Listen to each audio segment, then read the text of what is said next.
क्या इंसान एक ही जिंदगी जीता है या फिर हर किसी के भीतर कहीं ना कहीं एक और जिंदगी की तलाश छुपी होती है? वह जिंदगी जो हमने कभी जी नहीं, लेकिन जिसकी कल्पना में खोए रहते हैं। जिंदगी कभी एक सीधी रेखा की तरह दिखती है तो कभी एक पेचीदा भूल भुलैया की तरह। रिश्ते बनते हैं, संवरते हैं और कभी कभी हालात के थपेड़ों से बिखर भी जाते हैं। लेकिन क्या हर अंत सच में अंत होता है या वो एक नई शुरुआत की आहट होती है? नमस्कार, मैं हूं स्मृति झा। स्वागत है आपका द सूत्रधार पर। हमारी साहित्यिक कहानियों की श्रृंखला में आज आपके लिए लेकर आए हैं हिंदी साहित्य के विख्यात लेखक मोहन राकेश की गहरी संवेदना से भरी कहानी एक और जिंदगी। इस कहानी को हम 3 भागों में प्रस्तुत कर रहे हैं। आइए कहानी सुनते हैं।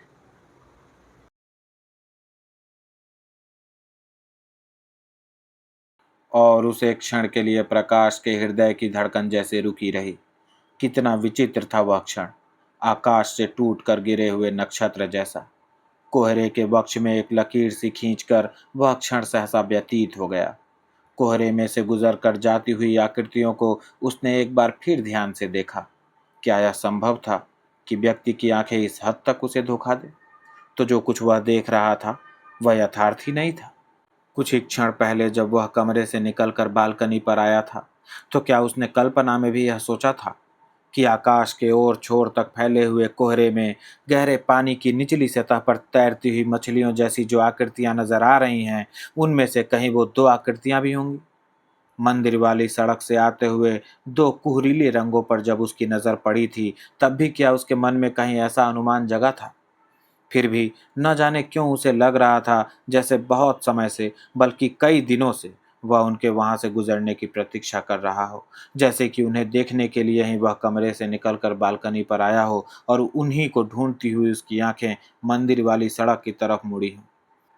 यहाँ तक कि उस धानी आंचल और नीली नेकर के रंग भी जैसे उसके पहचाने हुए हों, और कोहरे के विस्तार में वह उन 2 रंगों को ही खोज रहा हो। वैसे उन आकृतियों के बालकनी के नीचे पहुंचने तक उसने उन्हें पहचाना नहीं था, परंतु एक क्षण में सहसा वे आकृतियां इस तरह उसके सामने स्पष्ट हो उठी थी, जैसे जड़ता के क्षण के अवचेतन की गहराई में डूबा हुआ कोई विचार एकाएक चेतना की सतह पर कौंध गया हो। नीली नेकर वाली आकृति घूमकर पीछे की तरफ देख रही थी। क्या उसे भी कोहरे में किसी की खोज थी? और किसकी? प्रकाश का मन हुआ कि उसे आवाज दे, मगर उसके गले से शब्द नहीं निकले।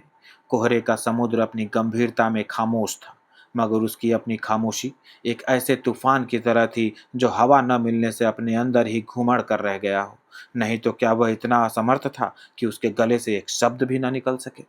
वह बालकनी से हटकर कमरे में आ गया। वहां अपने अस्त व्यस्त सामान पर नजर पड़ी तो शरीर में निराशा की एक सिहरन दौड़ गई। क्या यही वह जिंदगी थी जिसके लिए उसने?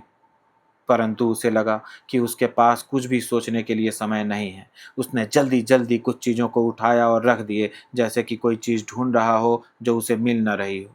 अचानक खूंटी पर लटकती पतलून पर नजर पड़ी तो उसने पजामा उतार कर जल्दी से उसे पहन लिया।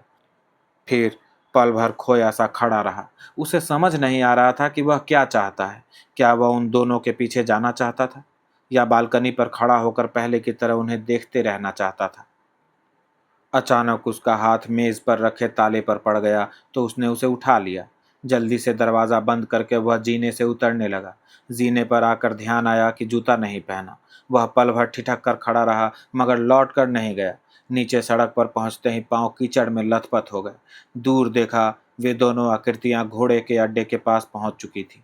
वह जल्दी जल्दी चलने लगा। पास से गुजरते एक घोड़े वाले से उसने कहा कि आगे जाकर नीली नेकर वाले बच्चे को रोक ले, उससे कहे कि कोई उससे मिलने के लिए आ रहा है। घोड़े वाला घोड़ा दौड़ाता हुआ गया, मगर उन दोनों के पास न रुककर उनसे आगे निकल गया। वहां जाकर न जाने किसे उसने उसका संदेश दे दिया। जल्दी जल्दी चलते हुए भी प्रकाश को लग रहा था जैसे वह बहुत आहिस्ता चल रहा हो, जैसे उसके घुटने जकड़ गए हों और रास्ता बहुत बहुत लंबा हो गया हो। उसका मन इस आशंका से बेचैन था कि उसके पास पहुंचने तक वे लोग घोड़ों पर सवार होकर वहां से चल न दे, और जिस दूरी को वह नापना चाहता था वह ज्यों की त्यों न बनी रहे। मगर ज्यों ज्यों फासला कम हो रहा था, उसका कम होना भी उसे अखर रहा था। क्या वह जानबूझकर अपने को एक ऐसी स्थिति में नहीं डाल रहा था जिससे उसे अपने को बचाए रखना चाहिए था? उन लोगों ने घोड़े नहीं लिए थे। वह जब उनसे 3-4 गज दूर गया तो सहसा उसके पांव रुक गए। तो क्या सचमुच अब उसे उस स्थिति का सामना करना ही था? पाशी! इससे पहले कि वह निश्चय कर पाता, अनायास उसके मुंह से निकल गए। बच्चे की बड़ी बड़ी आंखें उसकी तरफ घूम गई, साथ ही उसकी माँ की आंखें भी। कोहरे में अचानक कई कई बिजलियां कौंध गई। प्रकाश 2-1 कदम और आगे बढ़ गया। बच्चा हैरान आंखों से उसकी तरफ देखता हुआ अपनी माँ के साथ सट गया। पलाश, इधर आ मेरे पास, प्रकाश ने हाथ से चुटकी बजाते हुए कहा, जैसे कि यह हर रोज की साधारण घटना हो और बच्चा अभी कुछ मिनट पहले ही उसके पास से अपनी माँ के पास गया हो। बच्चे ने माँ की तरफ देखा। वह अपनी आंखें हटाकर दूसरी तरफ देख रही थी। बच्चा अब और भी उसके साथ सट गया और उसकी आंखें हैरानी के साथ साथ एक शरारत से चमक उठी। प्रकाश को खड़े खड़े उलझन हो रही थी। लग रहा था कि खुद चलकर उस दूरी को नापने के सिवा अब कोई चारा नहीं है। वह लंबे लंबे डग भरकर बच्चे के पास पहुंचा और उसे उसने अपनी बाहों में उठा लिया। बच्चे ने एक बार किलक कर उसके हाथों से छूटने की चेष्टा की, परंतु दूसरे ही क्षण अपनी छोटी छोटी बाहें उसके गले में डालकर वह उससे लिपट गया। प्रकाश उसे लिए हुए थोड़ा एक तरफ को हटाया। तूने पापा को पहचाना नहीं था क्या? पहचाना था। बच्चा बाहें उसके गले में डाले झूलने लगा। तो तू झट से पापा के पास आया क्यों नहीं? नहीं आया, कहकर बच्चे ने उसे चूम लिया। तू आज ही यहाँ आया है? नहीं, कल आया था। अभी रहेगा या आज ही लौट जाएगा? अभी 3-4 दिन रहूंगा। तो पापा के पास मिलने आएगा ना? आऊंगा। प्रकाश ने एक बार उसे अच्छी तरह अपने साथ सटाकर चूम लिया तो बच्चा किलक कर उसके माथे, आंखों और गालों को जगह जगह चूमने लगा। कैसा बच्चा है, पास खड़े एक कश्मीरी मजदूर ने सिर हिलाते हुए कहा। तुम कहाँ लेते हो? बच्चा बाहें उसी तरह उसकी गर्दन में डाले जैसे उसे अच्छी तरह देखने के लिए थोड़ा सा पीछे को हट गया। वहां, प्रकाश ने दूर अपनी बालकनी की तरफ इशारा किया। तू कब तक वहां आएगा? अभी उपल जातल दूध पीऊंगा, उसके बाद तुम्हारे पास आऊंगा। बच्चे ने अब अपनी माँ की तरफ देखा और उसकी बाहों से निकलने के लिए मचलने लगा। मैं वहां बालकनी में कुर्सी डालकर बैठा रहूंगा और तेरा इंतजार करूंगा। बच्चा बाहों से उतरकर अपनी माँ की तरफ भाग गया तो प्रकाश ने पीछे से कहा। क्षण भर के लिए उसकी आंखें बच्चे की माँ से मिल गईं, परंतु अगले ही क्षण दोनों दूसरी दूसरी तरफ देखने लगे। बच्चा जाकर माँ की टांगों से लिपट गया। वह कोहरे के पार देवदारों की धुंधली रेखाओं को देखती हुई बोली, तुझे दूध पीकर आज खिलनमर्ग नहीं जाना है? नहीं।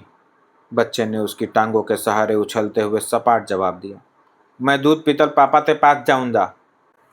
3 दिन 3 रातों से आकाश घिरा था।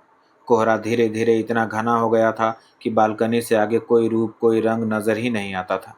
आकाश की पारदर्शिता पर जैसे गाढ़ा सफेदा पोत दिया गया था। ज्यों-ज्यों वक्त बीत रहा था, कोहरा और घना होता जा रहा था।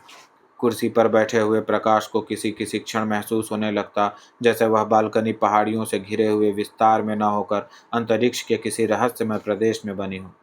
नीचे और ऊपर केवल आकाश ही आकाश हो। अतल में बालकनी की सत्ता अपने में पूर्ण और स्वतंत्र एक लोक की तरह हो।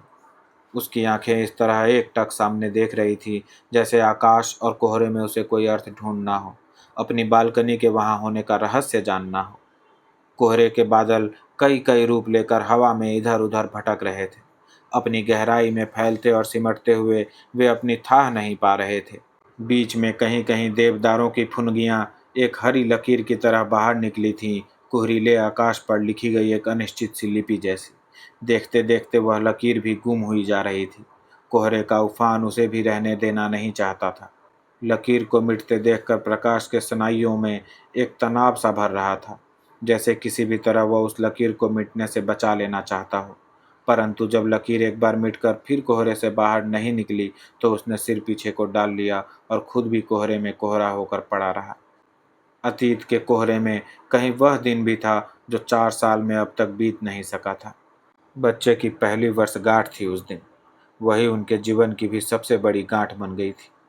ब्याह के कुछ महीने बाद से ही पति पत्नी अलग रहने लगे थे। ब्याह के साथ जो सूत्र जुड़ना चाहिए था वह जुड़ नहीं सका था। दोनों अलग अलग जगह काम करते थे और अपना अपना स्वतंत्र ताना बाना बुनकर जी रहे थे। लोकाचार के नाते साल 6 महीने में कभी एक बार मिल लिया करते थे, वह लोकाचार ही इस बच्चे को दुनिया में ले आया था। बीना समझती थी कि इस तरह जानबूझकर उसे फंसा दिया गया है। प्रकाश सोचता था कि अनजाने में ही उससे एक कसूर हो गया है। साल भर बच्चा माँ के ही पास रहा था। बीच में बच्चे की दादी 6-7 महीने उसके पास रह आई थी। पहली वर्षगांठ पर बीना ने लिखा था कि वह बच्चे को लेकर अपने पिता के पास लखनऊ जा रही है, वहीं पर बच्चे के जन्मदिन की पार्टी देगी। प्रकाश ने उसे तार दिया था कि वह भी उस दिन लखनऊ आएगा, अपने एक मित्र के यहाँ हजरतगंज में ठहरेगा। अच्छा होगा कि पार्टी वहीं दी जाए। लखनऊ के कुछ मित्रों को भी उसने सूचित कर दिया था कि बच्चे के वर्षगांठ के अवसर पर वे उसके साथ चाय पीने के लिए आएं। उसने सोचा था कि बीना उसे स्टेशन पर मिल जाएगी, परंतु वह नहीं मिली। हजरतगंज पहुंचकर नहा धो चुकने के बाद उसने बीना के पास संदेश भेजा कि वह वहां पहुंच गया है। कुछ लोग 4:30-5 बजे चाय पीने आएंगे, इससे पहले वह बच्चे को लेकर ज़रूर वहां आ जाए। मगर 5 बजे, 6 बजे, 7 बज गए, बीना बच्चे को लेकर नहीं आई। दूसरी बार संदेश भेजने पर पता चला कि वहां उन लोगों की पार्टी चल रही है। बीना ने कहला भेजा कि बच्चा 8 बजे तक खाली नहीं होगा, इसलिए वह अभी उसे लेकर नहीं आ सकती। प्रकाश ने अपने मित्रों को चाय पिलाकर विदा कर दिया। बच्चे के लिए खरीदे हुए उपहार बीना के पिता के यहाँ भेज दिए। साथ में यह संदेश भेजा कि बच्चा जब भी खाली हो उसे थोड़ी देर के लिए उसके पास ले आया जाए। मगर 8 बजे के बाद 9 बजे, 10 बजे, 12 बज गए, पर बीना न तो खुद बच्चे को लेकर आई और न ही उसने उसे किसी और के साथ भेजा। वह रात भर सोया नहीं। उसके दिमाग को जैसे कोई छैनी से छीलता रहा। सुबह उसने फिर बीना के पास संदेश भेजा। इस बार बीना बच्चे को लेकर आ गई। उसने बताया कि रात को पार्टी देर तक चलती रही, इसलिए उसका आना संभव नहीं हुआ। अगर सचमुच उसे बच्चे से प्यार था तो उसे चाहिए था कि उपहार लेकर खुद उनके यहाँ पार्टी में चला आता। उस दिन सुबह से शुरू हुई बातचीत आधी रात तक चलती रही। प्रकाश बार बार कहता रहा, बीना मैं इसका पिता हूँ, उस नाते मुझे इतना अधिकार तो है ही कि मैं इसे अपने पास बुला सकूं। परंतु बीना का उत्तर था, आपके पास पिता का दिल होता तो आप पार्टी में ना आ जाते। यह तो एक आकस्मिक घटना ही है कि आप इसके पिता हैं। बीना। वह फटी फटी आंखों से उसके चेहरे की तरफ देखता रह गया। मैं नहीं समझ पा रहा कि तुम दरअसल चाहती क्या हो। मैं कुछ भी नहीं चाहती। आपसे मैं क्या चाहूंगी? तुमने सोचा है कि तुम्हारे इस तरह व्यवहार करने से बच्चे का क्या होगा? जब हम अपने ही बारे में कुछ नहीं सोच सके तो इसके बारे में क्या सोचेंगे? क्या तुम पसंद करोगी कि बच्चे को मुझे सौंप दो और खुद स्वतंत्र हो जाओ? इसे आपको सौंप दूं? बीना के स्वर में वितृष्णा गहरी हो गई। किस चीज के भरोसे? कल को आपकी जिंदगी क्या होगी यह कौन कह सकता है? बच्चे को उस अनिश्चित जिंदगी के भरोसे छोड़ दूं? इतनी मूर्ख मैं नहीं हूं। तो क्या तुम यही चाहोगी कि इसका फैसला करने के लिए अदालत में जाया जाए? आप अदालत में जाना चाहें तो मुझे कोई ऐतराज नहीं है। जरूरत पड़ने पर मैं सुप्रीम कोर्ट तक आपसे लड़ूंगी। आपका बच्चे पर कोई हक नहीं है। बच्चे को पिता से ज़्यादा माँ की ज़रूरत होती है। कई दिन, कई सप्ताह वह मन ही मन संघर्ष करता रहा। जहाँ उसे दोनों न मिल सकें, वहाँ माँ तो उसे मिलनी ही चाहिए। अच्छा है मैं बच्चे की बात भूल जाऊँ और नए सिरे से अपनी ज़िंदगी शुरू करने की कोशिश करूँ। मगर फिजूल की भावुकता में कुछ नहीं रखा है। बच्चे अच्छे तो होते ही रहते हैं। संबंध विच्छेद करके फिर से ब्याह कर लिया जाए तो घर में और बच्चे हो जाएंगे। मन में इतना ही सोच लेना होगा कि इस बच्चे के साथ कोई दुर्घटना हो गई थी। सोचने सोचने में दिन, सप्ताह और महीने निकलते गए।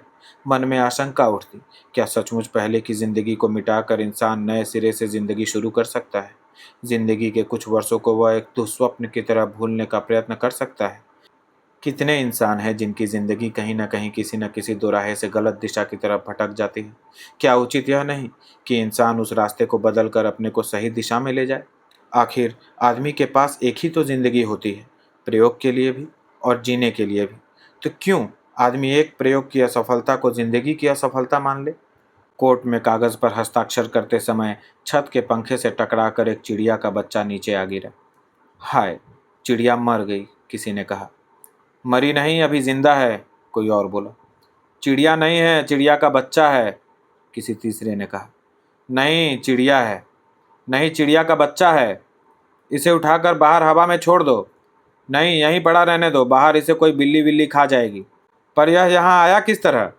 जाने किस तरह, रोशनदान के रास्ते आ गया होगा। बेचारा कैसे तड़प रहा है। शुक्र है पंखे ने इसे काट नहीं दिया। काट दिया होता तो बल्कि अच्छा था। अब इस तरह लुंजे पंखों से बेचारा क्या जिएगा। तब तक पति पत्नी दोनों ने कागज पर हस्ताक्षर कर दिए थे। बच्चा उस समय कोर्ट के अहाते में कौओं के पीछे भागता हुआ किलकारियां भर रहा था। वहां आसपास धूल उड़ रही थी और चारों तरफ मटिया मिली सी धूप फैली थी।